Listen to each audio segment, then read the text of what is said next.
Jimmy Dura, host of All Things Veterinary, a podcast that connects and unites the animal health community with ideas and innovation, topics to inspire you and energize your day.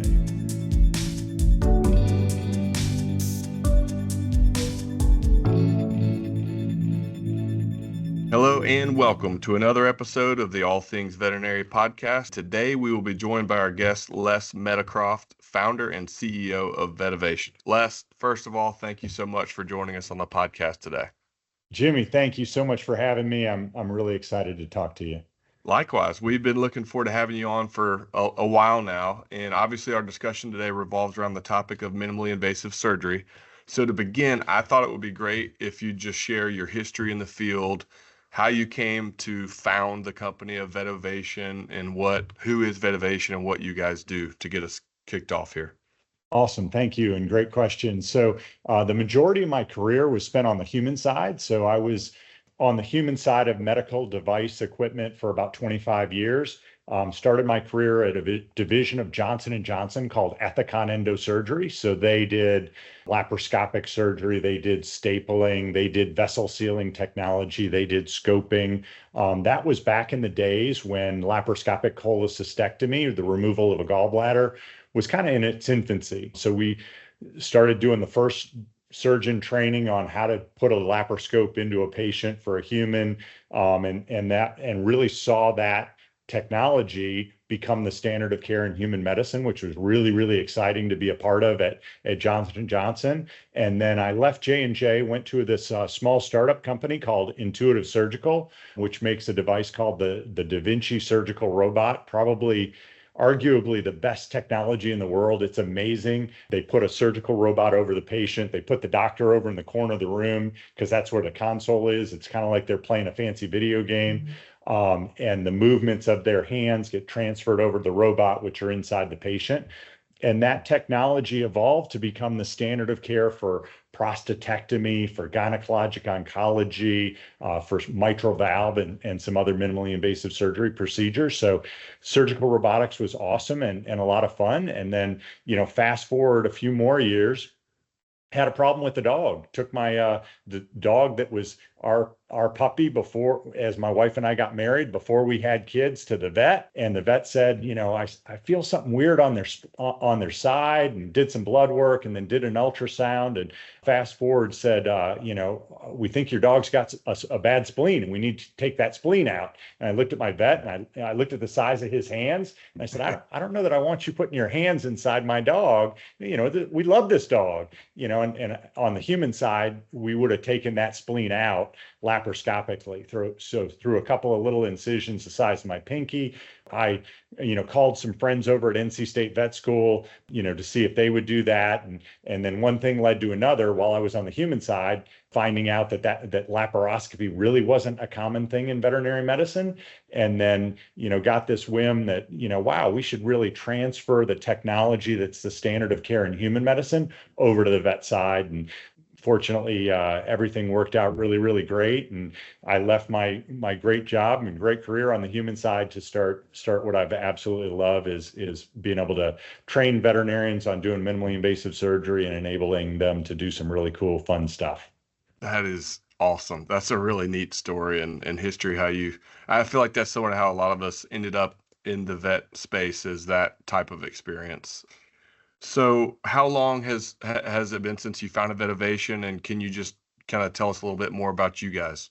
Yeah, so VetOvation was founded about 12 years ago to do basically to take human medical equipment that's been the standard of care in human medicine for the last 25 years and bring it over to the vet side. And then our vision is really to improve the lives of our patients. So dogs, cats, we do some equine, we do a lot of exotics as well, to improve the lives of the patients that our equipment would be operated on, but then to elevate the standard of care for the veterinarian. So any place that we can help to make surgery better for that patient and make the standard of care better for that veterinarian, that's kind of our vision. And our expertise is really around scoping. So I jokingly say we have a scope for every orifice, whether it's a scope down the throat, a scope in the ear, a scope up the nose, If they don't have an orifice, every doctor has a 10 blade and they know how to use it. So we'll make an incision, we'll stick a trocar in, then they'll stick a scope in. So, we're really good with scoping. We're really great with vessel sealing technology, orthopedic equipment and accessories around the orthopedic line. And then, sterilization is a big part of what we do from the standpoint of a lot of that human equipment is disposable, and it's just not in the DNA of a veterinarian to throw that single patient use device away. It's really awesome if they can put it in a low temperature sterilizer, be able to re-sterilize it and use it multiple times. So I would say those are our expertise areas, and that's really our vision, is to help the pet and then help the vet elevate the standard of care in veterinary medicine. Well, you spoke our love language of multiple use opportunities, Les. That is for sure. Just to kind of get a baseline, can you describe, what is minimally invasive surgery in your eyes, and how you see that? Can you describe that for us? Yeah, to put it into simple terms, a scope. So this is a version of a scope. This would be a laparoscope. A scope, in my view, becomes your eyes. Your vet knows their anatomy, but a lot of vets are kind of getting older like me and are relying on a pair of these. Jimmy, it's coming. It's going to hit you in a few years. That's right. That you'll get out of bed and you'll need that pair of glasses because you can't see as well. So a scope becomes your eyes. You can put that scope in an ear to be able to look at the tympanic membrane. You can put that scope up a nose where your eyes just can't go to be able to see the turbinates. You could put that scope in the abdomen to be able to see all the lobes of the liver, gallbladder, spleen, kidneys, bladder, anywhere you need to put that scope, it's going to become an extension of your eyes, and it's significantly smaller than your hands. And then you're going to put instruments through trocars. So this would be a trocar and this would be an instrument. You're going to slide that through there. And then this instrument that's, about a half of the size of my pinky is going to become an extension of your hand. So now you can grab something, you can retract it, you can move it around. With the scope, you can see it. So minimally invasive surgery to me is just simply giving your eyes an ability to see things that they can't see, to magnify them substantially better than you could see it with your human eyes, and then to give yourself some instruments that become an extension of your hands to cut, coagulate, move things around, dissect, biopsy something, all of those things that are really, really great and less disruptive for that patient, because now you're not having to make a big incision, you're not having to cut a lot of tissue that doesn't need to be cut. You can see it better, you can remove it, you can do all the things that are going to improve the post-operative outcome for that patient. Thank you for that. And you described earlier, this has been the standard of care on the human side for decades at this point. Where would you say we are in veterinary medicine along the timeline of adopting this type of technology? Yeah, I'd say it's following very similar adoption curves that we saw on the human side. Every specialty hospital, every academic center. So if you're a boarded surgeon that would, go into soft tissue or be a boarded surgeon, you have to have a certain number of hours of scoping before you sit for your boards.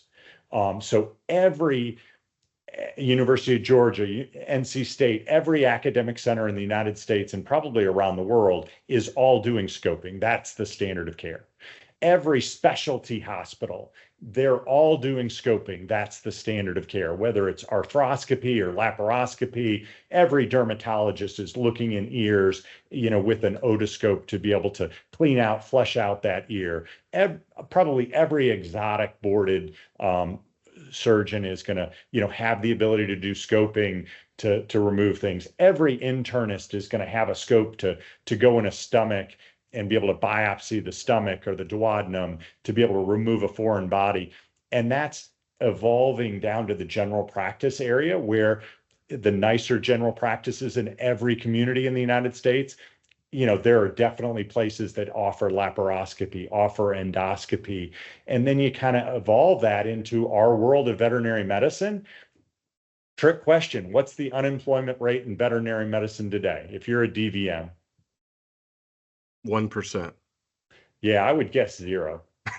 I was trying not to be totally across the board perfect. But okay, yeah, there it is. That's a beautiful 1%, thing. zero, somewhere in there. Yeah, yeah, You yeah. know, if you're a vet, you could probably find 5 jobs by noon today. You're right. You're So 100% if right. you're that practice owner, how do you attract the really good vet that wants to work super hard, wants to do surgery, wants to advance veterinary medicine, wants to benefit the patient? So, if you're that practice owner, you're probably investing in some cool equipment like this or cool equipment like that that enables them to do better surgery. And now that's a relatively low cost way to attract a really good associate. And the challenge is the other people down the road that might try to, offer a good signing bonus or something like that. Now, if you've got it and that vet's doing it, once they've done it, they're not going to take a step back in their standard of care for that patient. So once they start doing laparoscopy or using a vessel sealer, they're not ever going to go back to the old fashioned way of doing it. So now if you've got a young associate that gets really good at this, obviously you're going to generate revenue by having it. You're going to benefit your patients, which is a part of our mission. And that young associate's going to feel really great about doing it. Your staff's going to feel really great about doing it. And you're probably going to find patients coming to your hospital out of your normal call range. Patients will drive an hour, patients will drive 2 hours to be able to get minimally invasive surgery because ultimately they love their pet and they want the best for their pet. 1,000% agree. I see it in the field frequently, those circumstances you're talking about for clinics that are doing some of these differentiated or more, I don't want to say specialized, but a little more technical type of procedure, no question. And your other point, I think, needs to be reiterated on the recruitment side. And you touched on, some of these associates, and in that same line, new grads coming out of vet school. You mentioned these vet students are being taught utilizing or at least getting time on these types of pieces of equipment.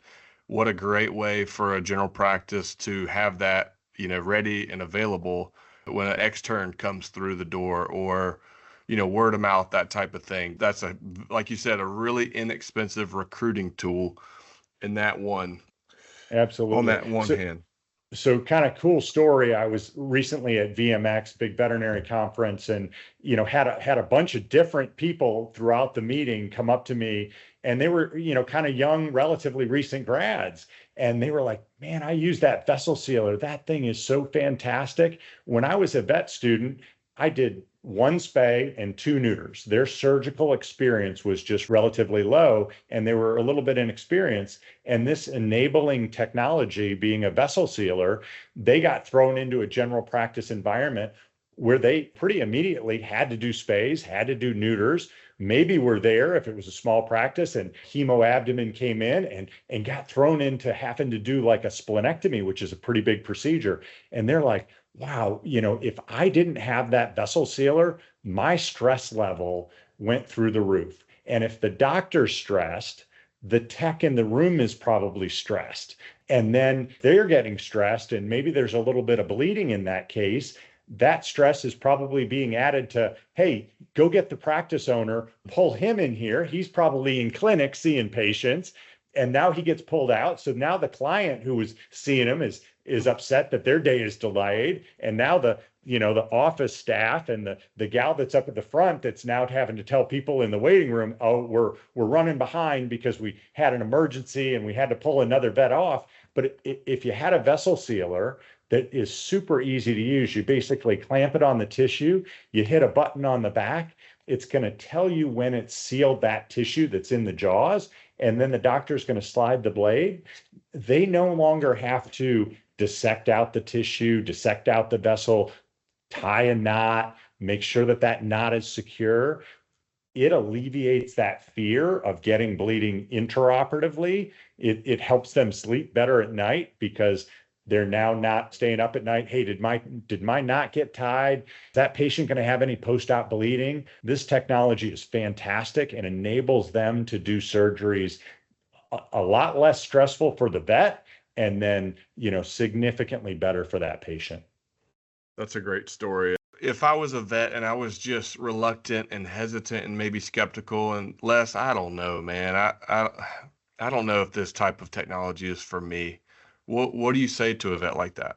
Yeah, I love that question from the standpoint, a lot of times they'll hit me with, I'm not a video game player. I didn't grow up in the Yeah. age of playing video games. And my response is, yeah, I don't care if you play video games. I want you to know your anatomy. And that older vet, man, they know from nose to tail the anatomy of their patient so well. And you just give me a second with them to show them the anatomy like an anatomy book. You give them a scope that's going to magnify that times 30 and put that scope on top of anatomy that they already know, and then give them an instrument that's probably smaller than their pinky. And they're going to then turn into a kid in a candy store. They're going to be able to, oh my gosh, I remember this patient that was a 13-year-old lab, had elevated liver enzymes. And the owner, Jimmy, I'm going to put you on the spot. Put your right hand up. I don't want your hands in my dog, right? Fair You point. got some big hands. So, with that 13-year-old dog, could they put two teeny tiny little incisions, smaller than half the size of a pencil, into that dog? And now you can see all the lobes of their liver, and you can take a biopsy of one or multiple lobes of that liver that's about the size of the tip of your pinky. And then diagnostically and therapeutically, you get a significantly better sample of that tissue, and you can treat that dog better. And it's a 13-year-old lab that would probably have a pretty significant recovery from putting Jimmy's hands in there. Now that dog, it's almost like a mosquito bite for that dog. They've got no recovery. That afternoon when they're going home, they're pulling on the leash, they're jumping in the back seat of the car. The recovery is almost zero for them. So for that doctor that says, I'm worried about this equipment, it's new technology, I'm uncertain about it, I say, doctor, you know your anatomy. I'm simply going to show you your anatomy like an anatomy book, and the rest of it will take over. And they love it. They absolutely love it. And it enables them to do things that they weren't able to do before. And ultimately, it becomes a lot of fun. That's a great response, and you're 1,000%. You're comfortable. If you're comfortable with the anatomy, that's all I need you to be from here on out. And having the wisdom or experience maybe of an older vet or has a couple of decades under their belt, you get that in their hands and maybe a new grad around them. And what a great combo team to like adopt Yeah. something like this Yeah. and stepping maybe slightly out of the comfort zone initially, but you're touching on something I want to further kind of bring up that we've kind of hashed out on the podcast before, and that's the pet owner demand that's also driving these types of services and technologies through clinics. I mean, we're just in a wonderful place. And like you said, post-op, real life, a lot of times the cone's coming off, not even by the time the pet owner gets the dog to the house. And then the kid comes in, doesn't know the program, wants to take the dog for a walk, going in the dirty backyard. It's like they're pet owners are wanting these types of they're better. We're in a better position for them to receive and pay for these types of procedures to allow for that better outcome. So Yeah. along those lines, Les, would you also, as we kind of get into the nuts and bolts of these types of procedures, would you kind of go through some more benefits? Yeah, absolutely. So I would say it's been the standard of care in human medicine for 25 years. So if you had your gallbladder taken out, if your child, had to have an ear, tubes put in their ears, we know minimally invasive surgery because we've had it ourselves, or our wife has had it, or our child has had it, our family member has had it. So when you show up at the vet and the vet says, hey, we're going to cut your dog open and this is how we're going to do it. They may not say it because I think they're being polite. Why are you going to have to cut my dog open to do what, if I was a human, I would expect, would absolutely happen for my child, for my spouse, for my cousin, for my aunt, my uncle, my brother. So I think a dog owner or animal owners are expecting minimally invasive surgery. And in many instances, they'll seek it out. The world of Google and being able to do a search, if that practice is offering minimally invasive surgery, they're going to find clients coming there from an hour away, 3 hours away, states away. And obviously, they're going to be willing to pay a premium if they're willing to travel. So I see it being super beneficial for the practice. I see it being really, really beneficial for the pet. I use this analogy all the time, and it's kind of a funny one. If your wife had to have surgery, that their surgeon is going to say, okay, you need to be on bed rest for 3 or 4 days. Don't lift anything heavy for a couple of days. Don't lick your incision. Don't roll in the mud. Don't chase the cat. And your wife's going to listen to about half of that. She's probably getting out of bed. She's probably picking up stuff. She's probably, running around doing, you got kids to care for and all that kind of stuff. But your veterinarian, I don't care how good they are, they look at that dog and say, don't lick your incision, don't chase the cat, don't run around, don't roll in the mud, give them an e-collar, sure. The dog's going to listen to none of that. And they're immediately, as they get home, they're going to chase the cat. They're going to chase the kids. They're going to jump up and down. They're probably going to try to lick their incision. So, if you can do it in a minimally invasive fashion through a couple of incisions, probably smaller than my pinky, you eliminate all of that disruption. That dog can run around. That dog can jump up and down. That dog is not going to get infections. That dog is not going to have a wound dehiscence where the incision pulls itself apart. So that dog can be a normal dog. And, most people have to go back to work. They can't take off 3 or 4 days to watch their pet like you might do for your wife or a spouse.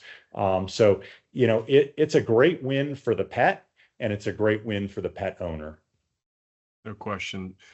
Can you kind of delve into some maybe specific procedures that this equipment's used on, normal everyday things that clinics are currently doing, as well as maybe this opens up a door for some procedures that they didn't want to do without this equipment? Absolutely. So every practice in the United States is seeing dogs with ear problems. If you're on the West Coast, you're probably seeing dogs with ear problems, and you're probably seeing foxtails. So those beautiful foxtails get stuck in a lot of different places. We've all got a smartphone in our pocket. We know how to use it. We know how to take pictures. We know how to take videos. We know how to email those off to people. So the simplest, most basic thing is attaching your smartphone to a scope that has a lumen through the middle of the scope to be able to look in a dog's ear, look up a nose, be able to put a grasper through the lumen of that scope to be able to pull out hair, wax, debris, to be able to flush that area out, to be able to pull out a foxtail.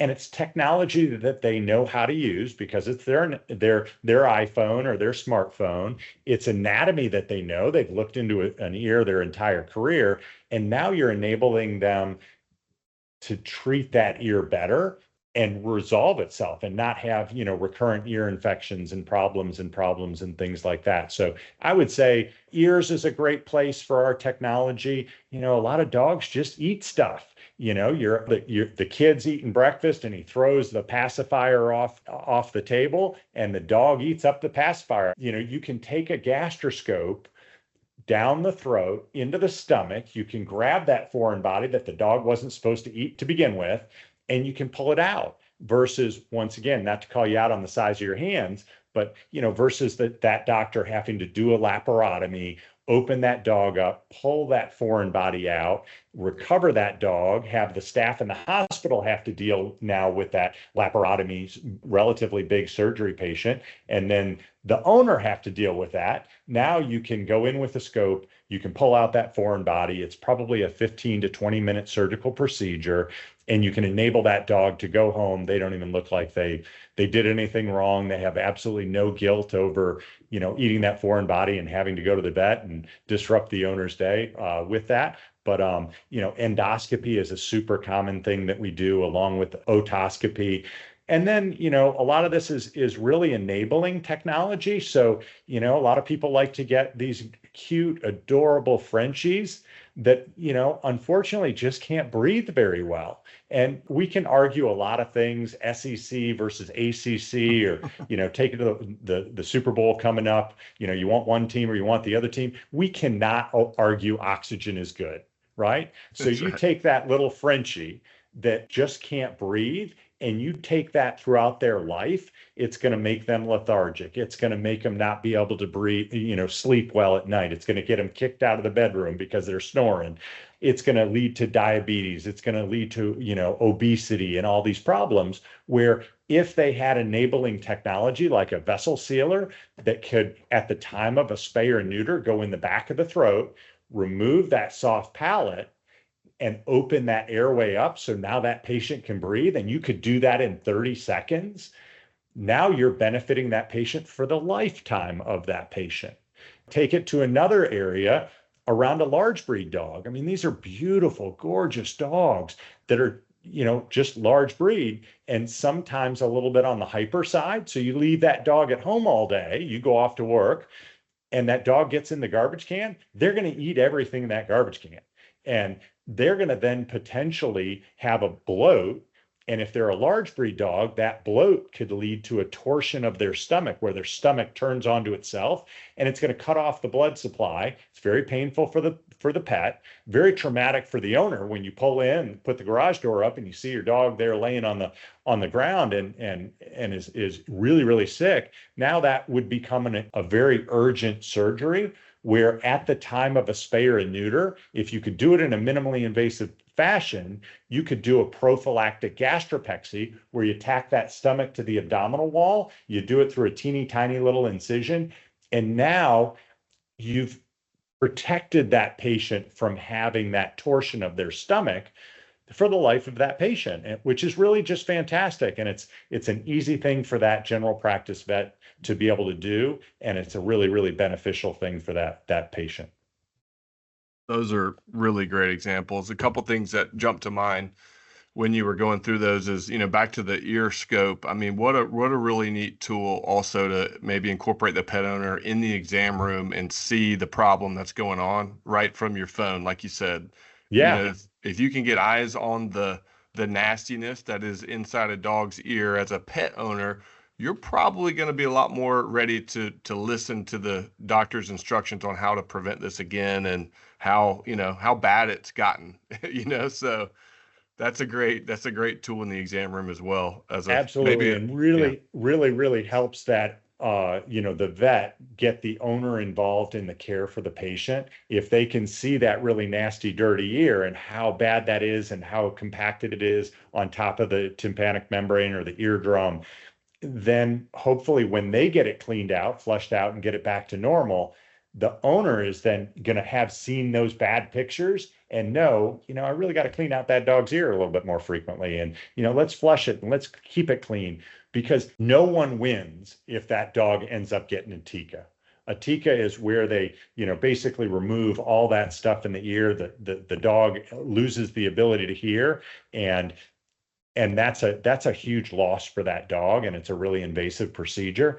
If we can get that ear clean and we can flush out that ethmoid area, that tympanic membrane is going to regrow. That dog is going to be a significantly happier dog and a significantly more healthy pet. So something as basic as just cleaning out ears and sharing that image with the owner is really critical.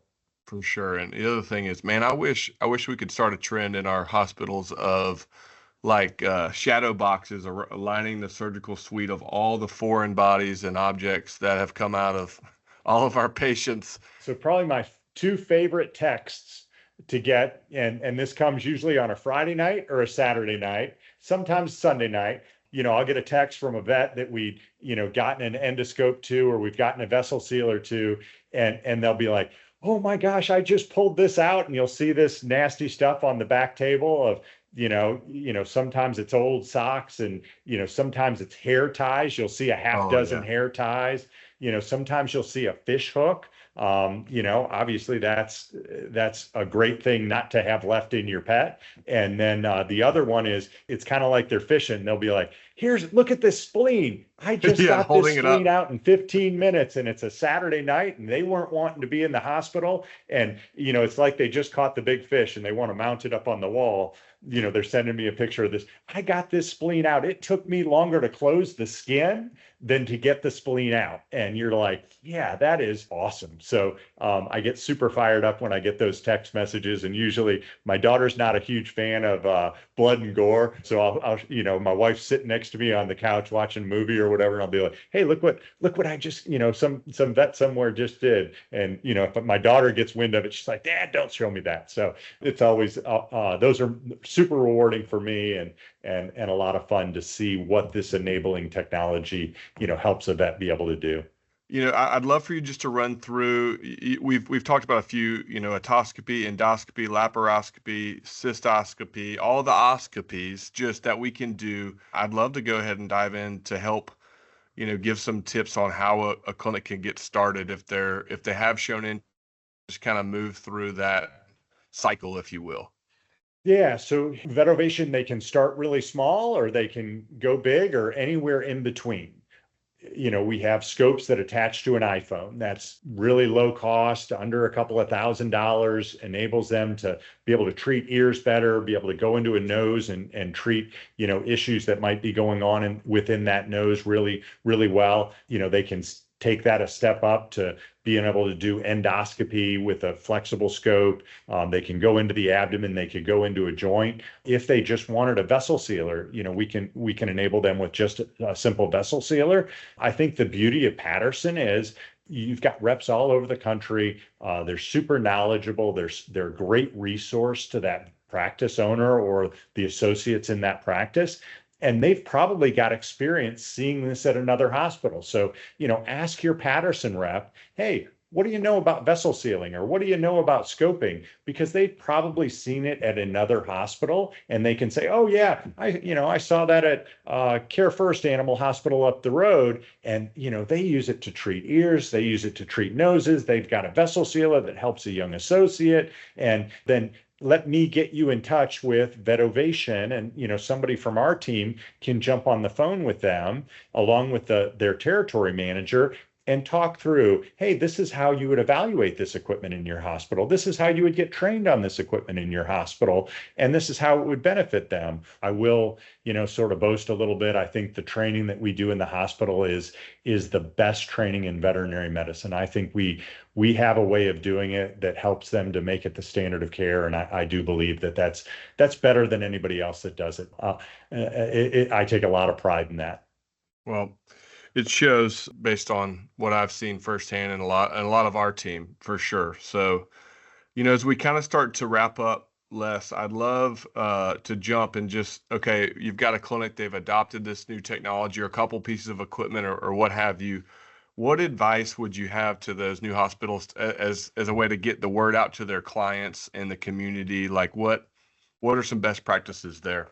Absolutely. So VetOvation provides them a lot of resources that they should utilize. And it all comes along with the equipment. So a patient education brochure, all these general practices are going to use this technology for a spay. So we call a spay a LOVE spay. So LOVE stands for laparoscopic ovariectomy, LOVE. There was a wonderful clinical study that was done quite a few years ago that compared a laparoscopic spay to a traditional spay. A LOVE spay is 65% less pain in comparison to a traditional spay. So the brochure that the practice will get has their logo on it, has their colors, hospital, colors and theme on it. So, get that brochure. Put the brochure in your waiting room, hand out the brochure in your puppy packs, put that brochure on your website. Clients are very smart. They're going out to Google and they're searching this information. We'll give you a foundation with the keywords and the terminology so you don't have to recreate the wheel, but put on your practice website, hey, we offer laparoscopic spays, laparoscopic gastropexies, liver biopsies, otoscopy, rhinoscopy, endoscopy, because most clients are searching out in their community who offers what, and they're pretty smart. They're going to go to the place that offers the thing that they would want to provide the best care for their pet, and they're willing to travel. So, absolutely get the brochures, have those in your waiting room, educate your staff. So when a client calls the hospital and says, "Hey, we got a new puppy and we're thinking about coming in," that staff person says, "Oh yeah, you should definitely come here because we do laparoscopic spays and we call it the love spay, and it's significantly less invasive than a traditional spay, and your dog's going to recover faster." That enthusiasm from the person on the phone saying that we do something different and we do something better is going to get that client coming in the door, and is going to set the impression for that client to then stay for the next 10 years and be a great client for that hospital, and a great win-win for both the client and the pet and the owner Love it. of the hospital.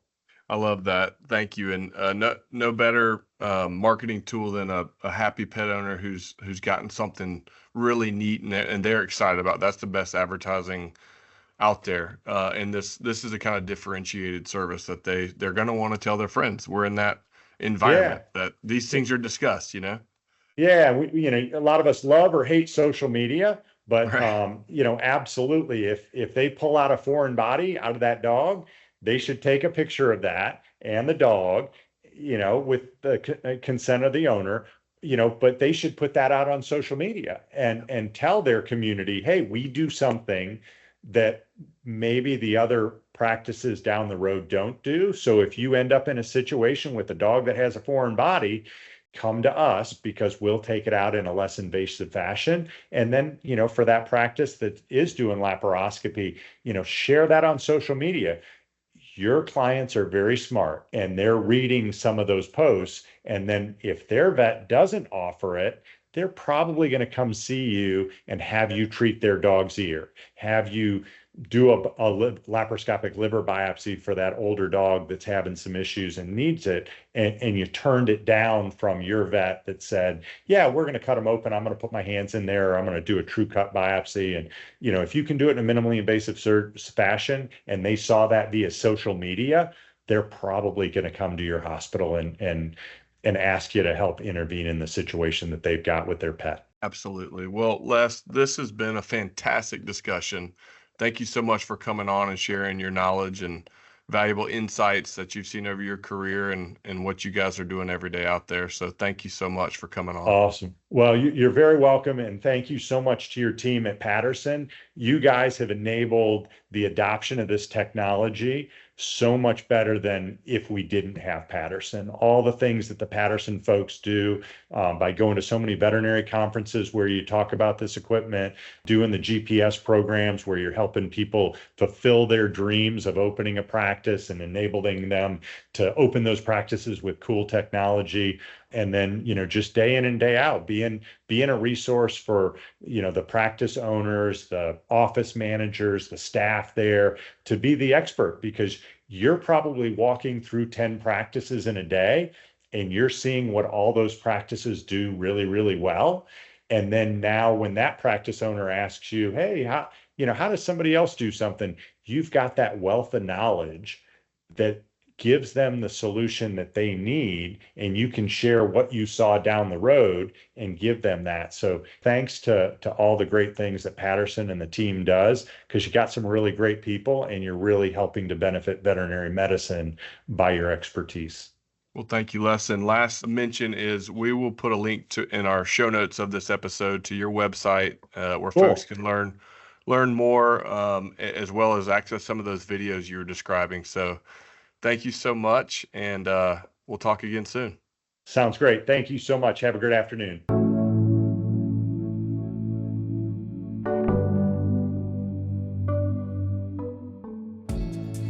Thank you for listening. Join us for more ideas and inspiration on the next All Things Veterinary podcast.